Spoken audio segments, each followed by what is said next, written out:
Assalamualaikum warahmatullahi wabarakatuh. A'udzu billahi minasyaitonir rajim. Bismillahirrahmanirrahim. Alhamdulillahilladzi arsala rasulahu bil huda wa dinil haqq liyudhhirahu 'alad dini kullihi walau karihal musyrikun. Asyhadu an la ilaha illallah wahdahu la syarikalah wa asyhadu anna sayyidana Muhammadan 'abduhu wa rasuluh. Allahumma salli wa sallim wa barik ala sayyidina Muhammad wa ala alihi wa ashabihi ajma'in.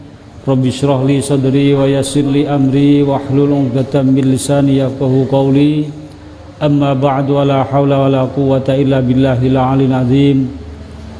Hadratul mukarramin, para alim, ulama, para yai, bunyai, Bapak Ibu, para pemirsa, para pendengar rahimakumullah. Marilah kita senantiasa bersyukur kepada Allah Subhanahu wa taala atas limpahan rahmat, nikmat, taufik dan hidayahnya, sehingga pada saat ini kita masih bisa bersama-sama melakukan aktivitas ibadah kepada Allah Subhanahu wa taala dalam kondisi sehat walafiat. Mudah-mudahan semua ibadah kita bisa diterima oleh Allah Subhanahu wa taala. Amin ya rabbal alamin.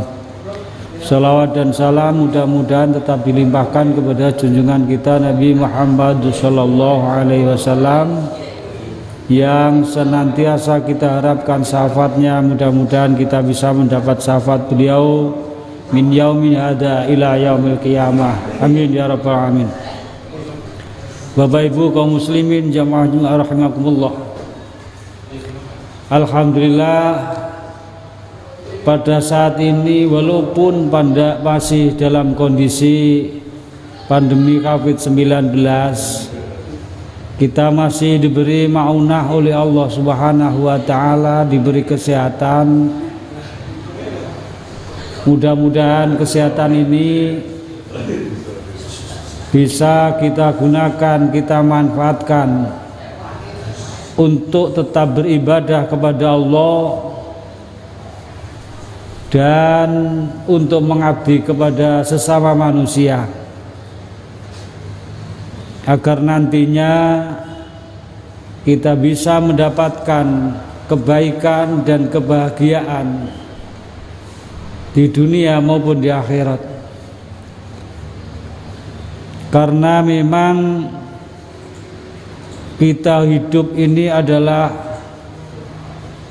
merupakan ujian dari Allah Subhanahu wa taala. Sebagaimana difirmankan oleh Allah, alladzi khalaqal mauta wal hayata liyabluwakum ayyukum ahsanu amala. Hidup mati, urip mati, ini semua adalah ciptaan Allah Subhanahu wa taala. Untuk apa kita dihidupkan? Liyabluwakum ayyukum ahsanu amala. Untuk diuji dan untuk diketahui siapa yang paling baik amalnya. Makanya mari kita berusaha untuk beramal yang baik, untuk menjadi orang yang baik.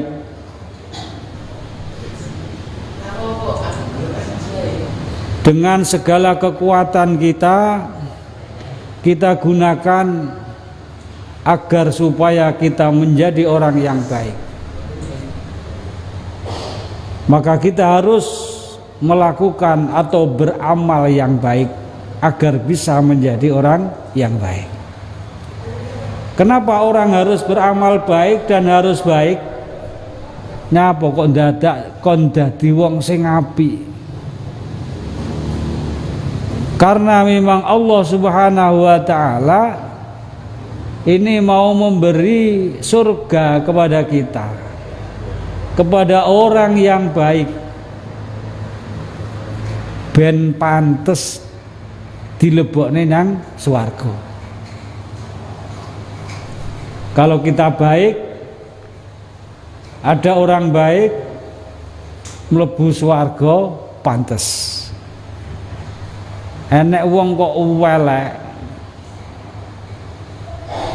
durhaka kepada Allah, orang jelek masuk surga, ya gak apa-apa, tapi ra pantes. Tapi ra pantes. Pantes surga itu adalah untuk orang yang baik.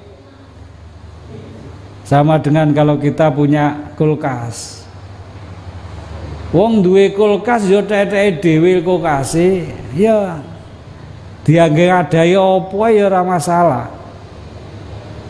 Tapi nek sandal jepit dideleh kulkas kan ya ndak pantes. Jane ora apa-apa wong teteke dhewe.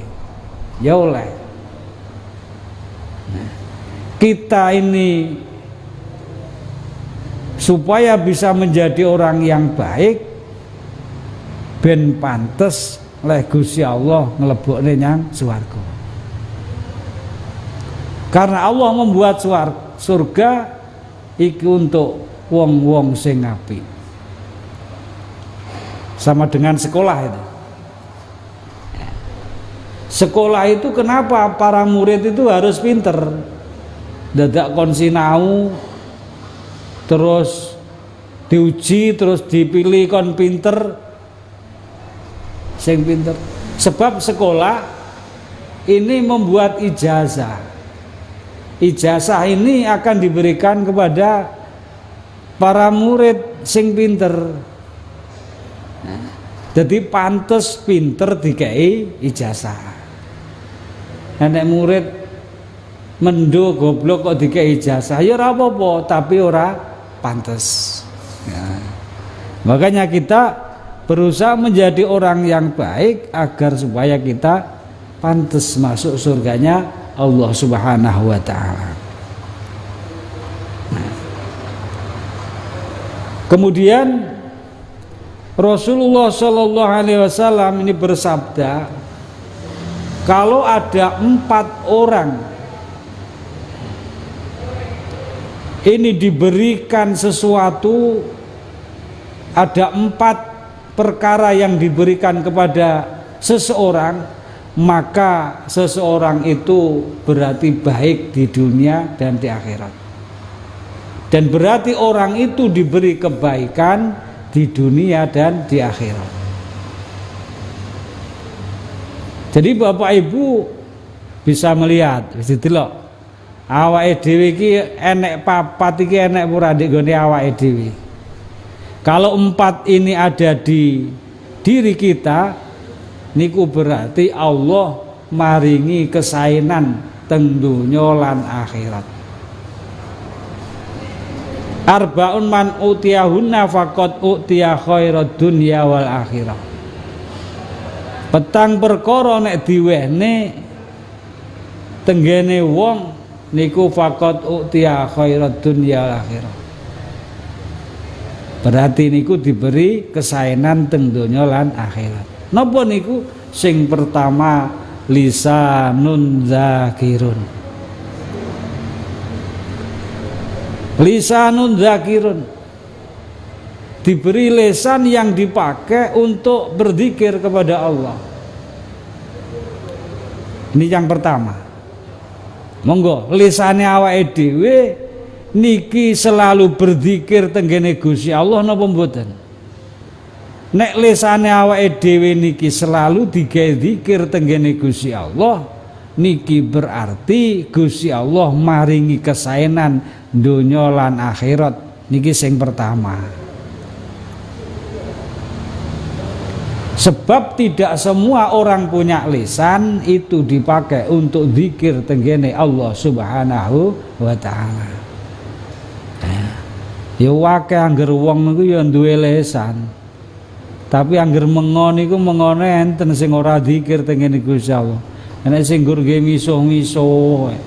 Nek gak ngono dipakai untuk menyakiti hati orang lain. Podo-podo mengone kalau bisa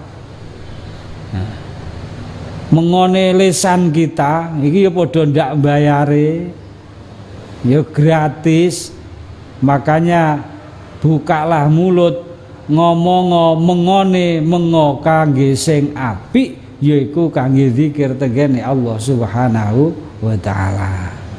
Kaya nggih maca Al-Qur'an, nggih mari nasihat, tinggi zikir tengene Gusti Allah lan liya-liyane sing apik-apik sing diridhoi Allah Subhanahu wa taala. Wong padha-padha mengone. Ya kabeh menungso niku dikai lisan, tapi penggunaan lisan niku dan nilai lisan niku boten sami antarane sami menungso siji lan sijine. Maka gunakan lisan itu untuk hal-hal yang baik yang diridhoi Allah Subhanahu wa taala, khususnya untuk zikir kepada Allah Subhanahu wa taala. Orang yang diberi lisan yang digunakan untuk selalu berzikir kepada Allah, maka ini menjadi lisan yang baik. Zikir ya sesuai dengan kondisinya. Ketika mau melakukan sesuatu, mau makan, mau melakukan pekerjaan, ini zikirnya adalah mengucap Bismillahirrahmanirrahim. Selesai melakukan pekerjaan, kita mengucapkan Alhamdulillahirabbil alamin. Kita mendapatkan kesenangan, kita mengucap Alhamdulillah wa syukrulillah. Ketika kita melihat sesuatu yang menakjubkan, kita mengucap Subhanallah, dan lain sebagainya. Oleh karena itu, mari kita gunakan lisan ini untuk selalu berzikir kepada Allah Subhanahu wa taala. Untuk zikir kepada Allah Subhanahu wa taala itu bisa dengan lisan, bisa dengan hati, bisa dengan anggota badan. Tapi paling tidak kita berzikir dengan lisan kita. Kalau lisan zikir kepada Allah, maka ini merupakan salah satu tanda bahwa kita diberi kebaikan di dunia maupun di akhirat. Kemudian yang kedua, wa qalbun syakirun. Hati yang selalu bersyukur kepada Allah Subhanahu wa taala. Tanda yang kedua ini nampaknya memang mudah untuk diucapkan, tetapi sulit untuk dilaksanakan. Walaupun hanya bersyukur kepada Allah Subhanahu wa taala, tetapi banyak manusia yang tidak bisa melakukannya dengan sempurna atau dengan baik. Oleh karena itu, kalau kita kebetulan hati kita selalu bersyukur kepada Allah Subhanahu wa taala, itu bertanda bahwa kita diberi kebaikan oleh Allah di dunia dan di akhirat. Maka gunakan hati ini untuk selalu bersyukur kepada Allah Subhanahu wa taala. Berterima kasih kepada Allah Subhanahu wa taala dan meyakini bahwa semua kenikmatan yang kita terima ini adalah dari Allah Subhanahu wa taala.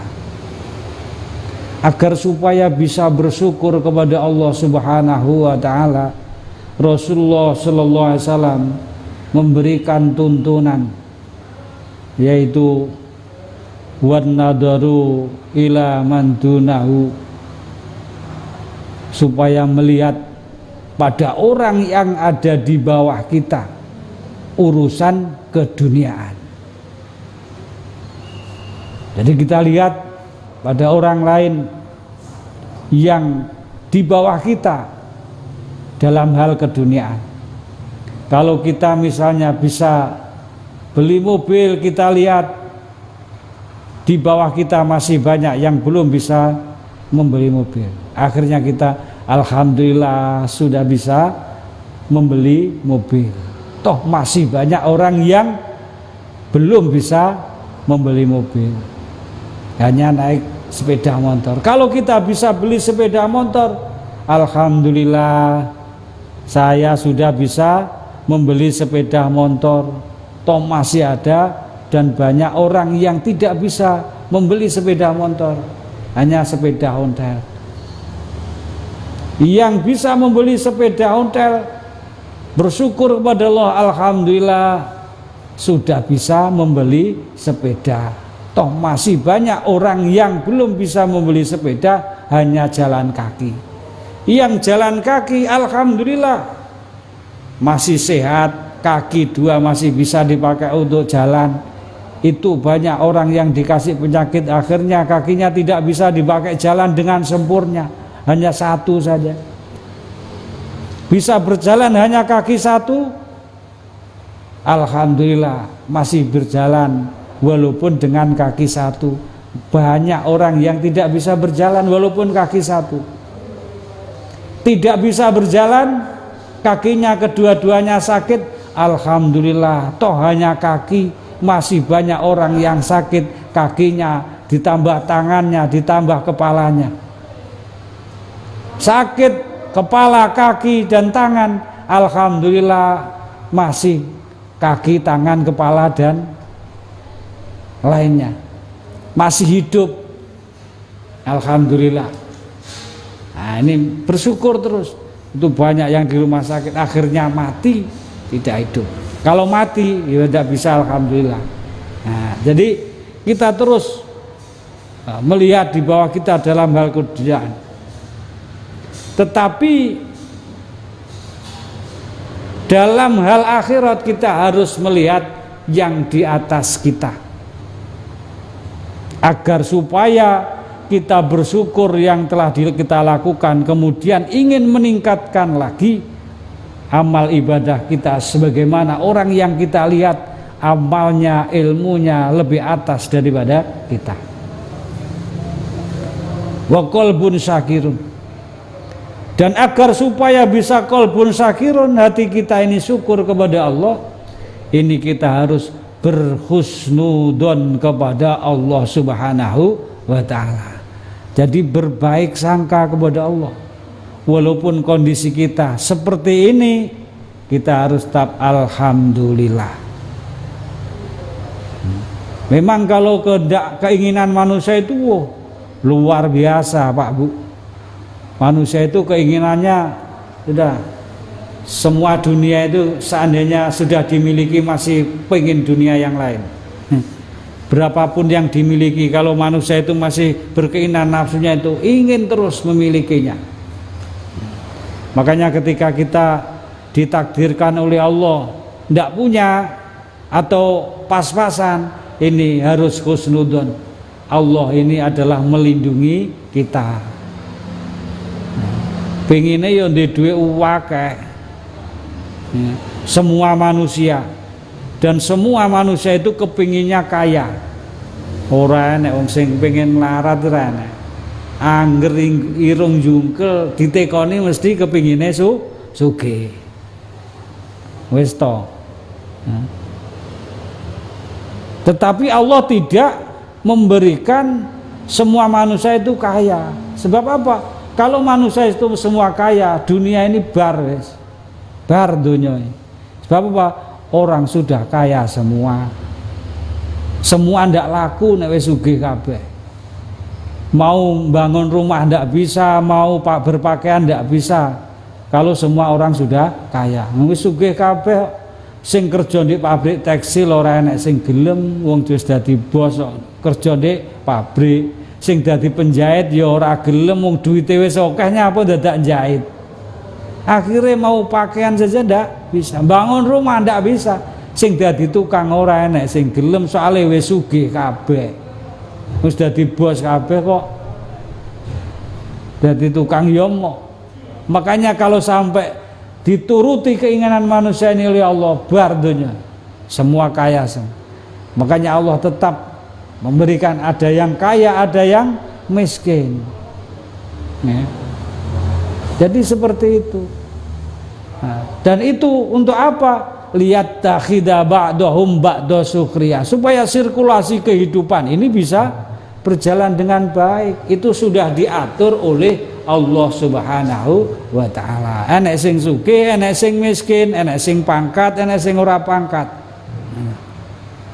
Ya.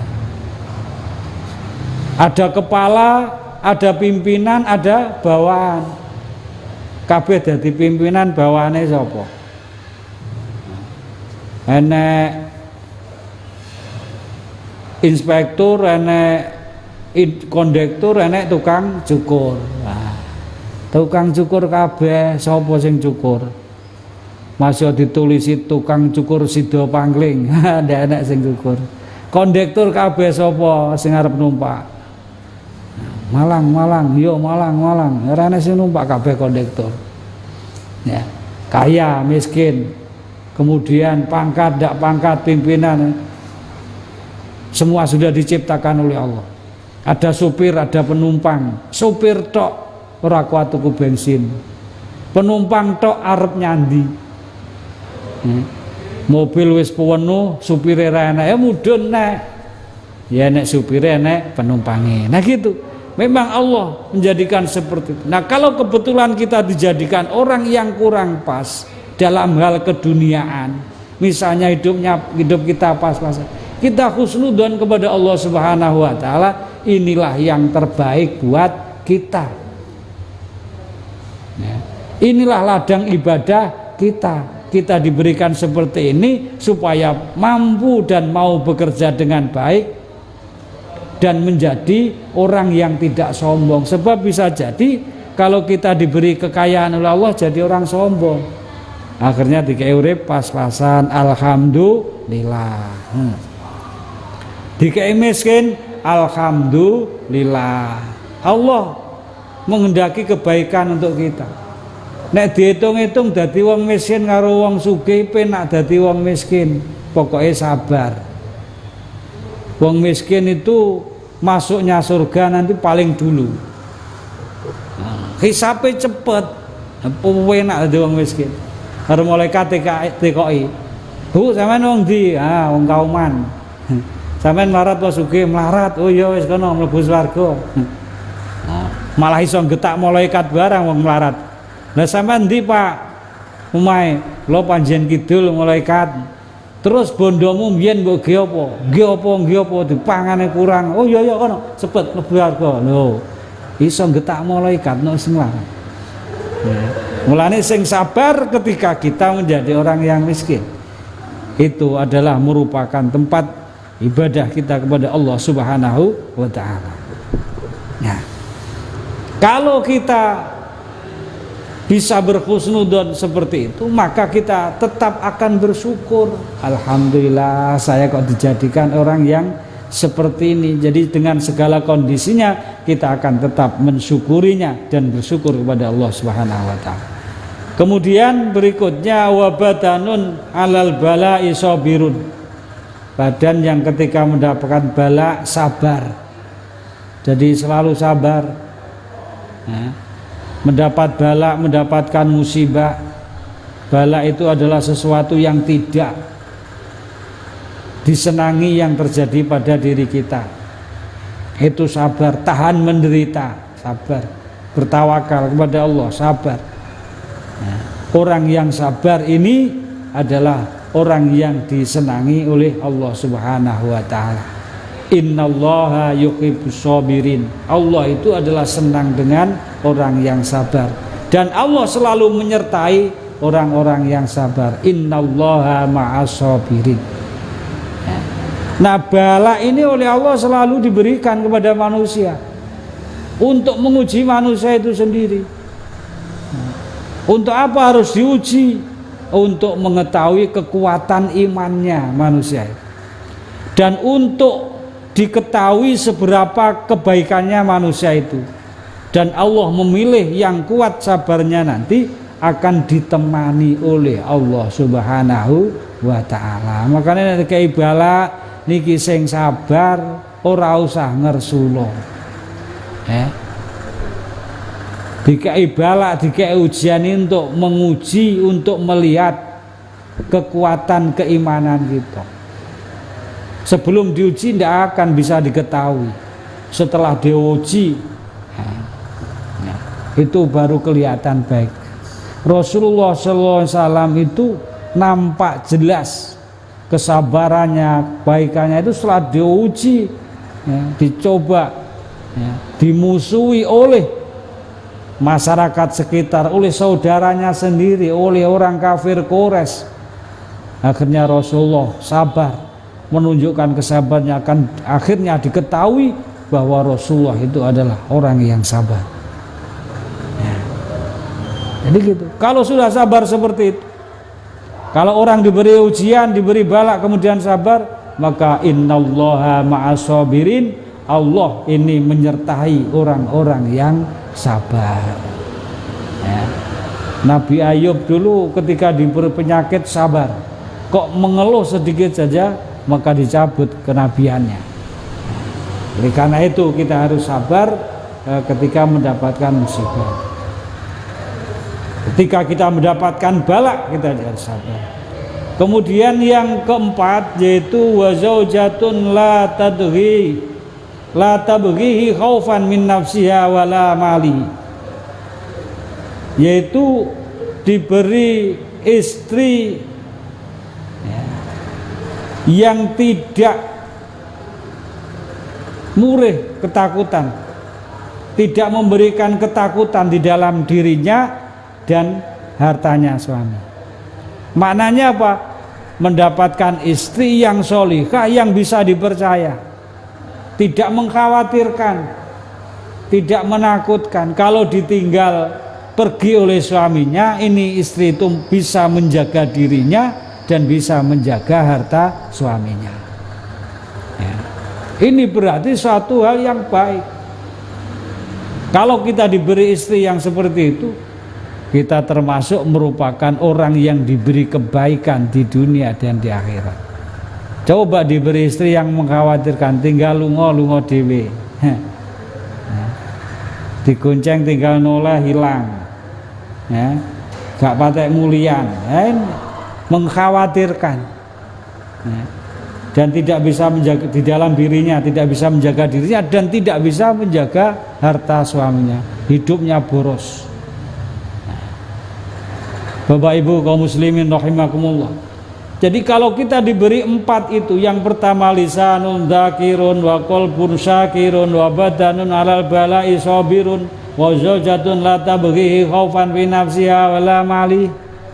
Ini berarti kita diberi kebaikan di dunia dan di akhirat. Mudah-mudahan kita bisa diberi empat masalah ini oleh Allah Subhanahu wa taala, sehingga kita bisa mendapatkan kebahagiaan di dunia dan di akhirat. Amin ya rabbal alamin. Saya kira itu yang perlu sampaikan. Ada kurang lebihnya mohon maaf. Akhirul kalam. Wallahul muwaffiq ila aqwamit thoriq. Wassalamualaikum warahmatullahi wabarakatuh.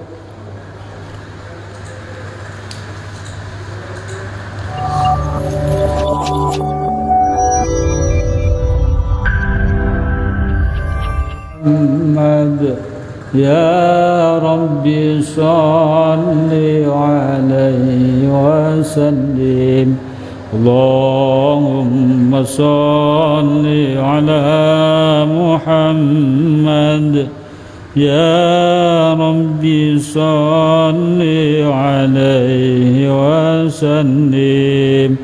Allahumma salli ala Muhammad.